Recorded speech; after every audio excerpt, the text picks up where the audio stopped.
Hey guys, so we're back with another Spider-Verse video, and I know you guys are excited.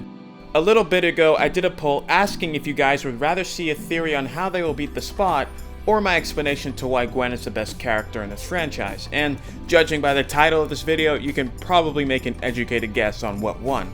Although I'm surprised some of you in the comments were stating that you thought I had a crush on Gwen. To that I have to say, is it not obvious? Like, what else do I have to do to show y'all?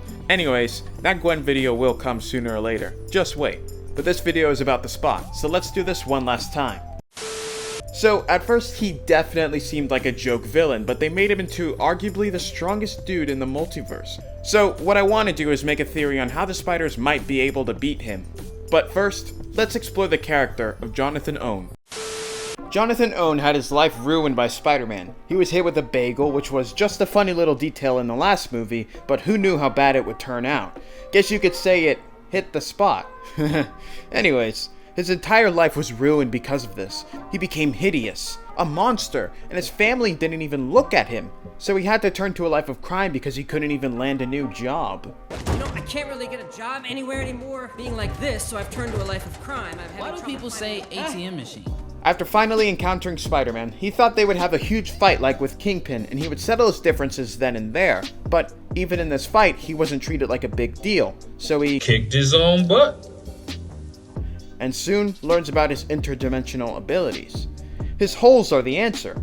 He should use all of his holes. He should get more holes. So he does this by making his own mini super collider to get even more dark matter onto himself. Even when Gwen comes to Earth 1610 to stop the Spot, she doesn't make him a top priority, and he escapes and causes havoc in the multiverse. Also, if any of you take this as an opportunity to blame Gwen for not catching the Spot, I will find you. And I will. And besides, why don't we blame Miles for not taking the time to catch the Spot in the first place? Well, that's because he was occupied trying to balance being Spider-Man and living his normal life, something that a lot of spiders have a problem with. Anyways, once the Spot makes it to Mumbattan, he plans to ruin Spider-Man's life. Also, he's like super powerful now and he has become the embodiment of whatever. I'm guessing this is dark matter. Anyways, after being ignored, called a villain of the week, he finally gets the respect he deserves, and he can at last shove it to Spider-Man. He can get the revenge that he so rightfully needs. So he shows Spider-Man the tragedy that he will bring upon him. And I guess the Spot knows Miles' identity now, so that's fun. The question is, how do you stop this guy? I mean, he's pretty bad. So, let's figure this out. One way to beat him is to make him run out of spots while fighting. A common tactic of the Spot is to throw his holes at you and then if you dodge enough of them, he'll just run out. However, this could be difficult because he's made completely of dark matter. But there is another way. Now, this has a lot to do with my general theory of how Beyond the Spider-Verse will play out, but let's start with breaking the CCA. Now, the CCA stands for Comic Code Authority, and I'll just put J-Card's comment up if you want to read it because I think his theory is really good. But essentially, at the start of the last two movies, they hit you with the CCA's tag, which is basically a standard that comics had to follow so that parents knew to get these books for their kids. There were rules like they couldn't have the word terror or horror in the title. Cops could only be shown as good guys, no sex, drugs, or nudity, and villains could not be redeemed or be victorious. You know, basic stuff so kids wouldn't become evil after reading comics. Think of it how adults tried to blame violence on video games. It was basically the same idea, but as we know today, some of the best, most engaging, interesting, and boundary-pushing comic stories break these rules. Think of Kraven's Last Hunt, or even the movie Avengers Infinity War.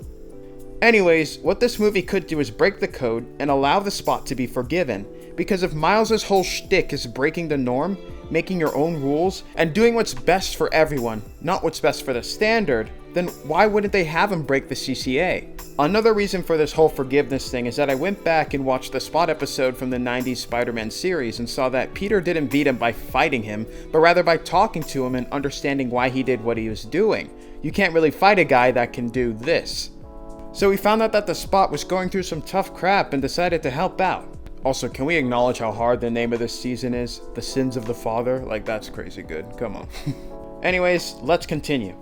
So I think the theme of forgiveness will definitely be explored in the next film, and one variation of it is learning to forgive yourself, since you often need to do this before you can ask for the forgiveness of others. So I think once Miguel realizes that he must move on from the past and focus on the future, then he can truly save the Spider-Verse.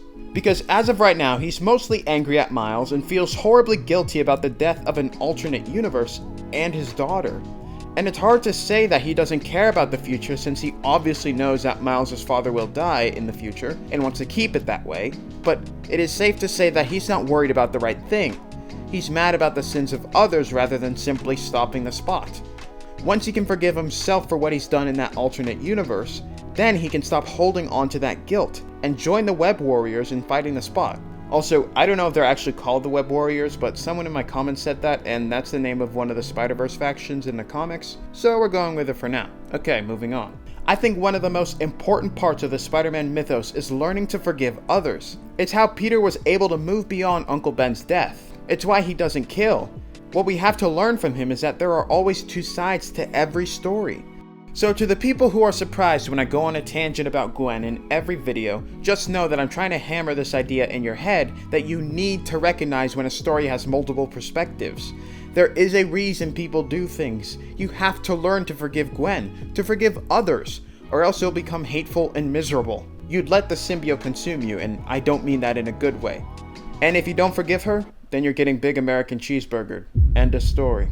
I think Miles will learn this, that Gwen regrets what she did, that she's sorry, that she really thought she was doing what was best for him, but she learned from her mistakes and will risk her life, risk the multiverse just to make it up for him. And I know Miles will forgive her, and then we'll finally get Ghost Flower.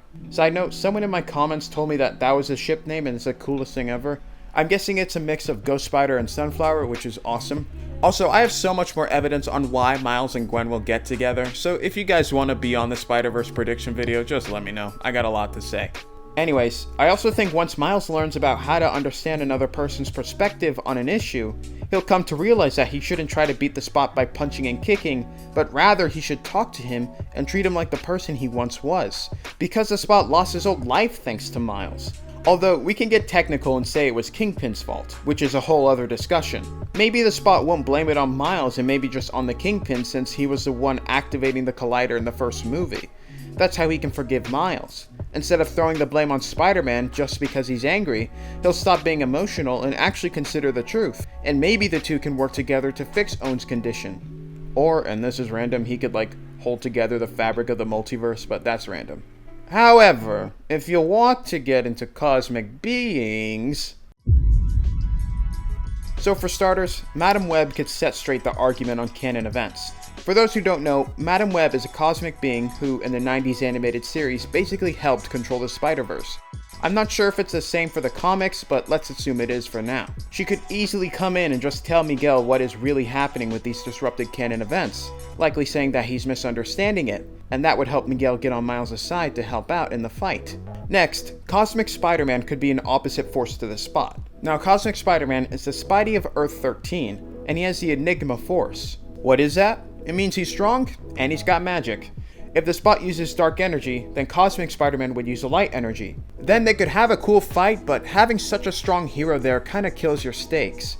This is what we call a Deus Ex Machina, Latin for God in the Machine. Basically, it's a storytelling device where a problem is solved suddenly by some higher power, or a force that wasn't really alluded to previously. It's what writers use when they've gotten themselves in the corner. It was good for Greek theater, not for modern movies. It would be very unsatisfying to see everything solved by some godlike being. That's why I think we should stick with forgiveness and redemption being the solution, but let's continue. One final solution might be the Watchers. Although I wonder if Sony is allowed to use them, since they seem to be a Disney Marvel property after their appearance in What If. But they might be able to pull some strings, since they can name drop Doctor Strange in Across the Spider-Verse, and have Spidey in What If. But one thing we all know and love is Earth 8's depiction of Gwen and Miles getting married, having kids, and Spider-Ham is there too. However, that only happens if Earth 65 doesn't get too crazy. This is kind of random though, especially since there is no Matt Murdock in these movies. If you don't know, he is the Kingpin of Gwen's universe. So they wouldn't have Gwenum trying to kill him, yada yada yada. Anyways, I was wondering if a watcher like Uta or Uta would interfere with all this, but still that wouldn't be satisfying to have their problem solved by a higher power.